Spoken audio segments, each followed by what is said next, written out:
இந்த தேர்தல் தான் மோடிக்கு சரியான சவுக்கடி கொடுக்கக்கூடிய தேர்தல். பலமுறை இன்னைக்கு 7 முறைக்கு மேல 7, 8 டைம் தமிழ்நாட்டுக்கு வந்துட்டாரு இந்த மோடி. டெல்டா மாவட்டங்கள் எல்லாம் மழை வெள்ளத்துல பாதிச்சுச்சு.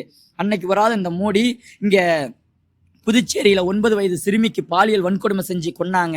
அங்க ஆளக்கூடிய மாநிலம் புதுச்சேரி, அங்க வரல. மணிப்பூர் மாநிலம் பத்தி எரிஞ்சிச்சு.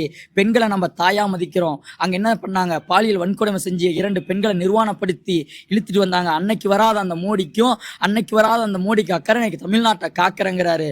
தமிழ்நாட்டை நான் நிலைநாட்ட போறேங்கிறாரு. தமிழ்நாட்டில் திமுக அதாவது திராவிட கட்சிகள் இருக்காதுன்னு சொல்றாரு.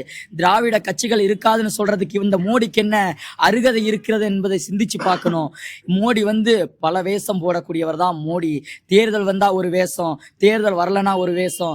டெல்டா மாவட்டங்கள் எல்லாம் மழை வெள்ளத்துல பாதிக்கும் போது நிதி கொடுங்கன்னு கேட்டாரு மு.க. ஸ்டாலின். நீங்க கேட்கும் போதெல்லாம் நிதி தரத்துக்கு நாங்க என்ன ஏடிஎம் மிஷினான்னு கேட்டாங்க. அவங்களுக்கெல்லாம் 19/4/2024 அன்னைக்கு நடக்கக்கூடிய பாராளுமன்ற தேர்தலில் இவிஎம் மிஷின் மூலமா சரியான பாடத்தை இந்த ஒட்டுமொத்த இந்திய மக்களும் அவங்களுக்கு ஓட்டு போடணும். வெற்றி வேட்பாளர் பிரகாஷா தான் இந்த பாராளுமன்ற ஈரோடு தொகுதியில் இருக்கணும்.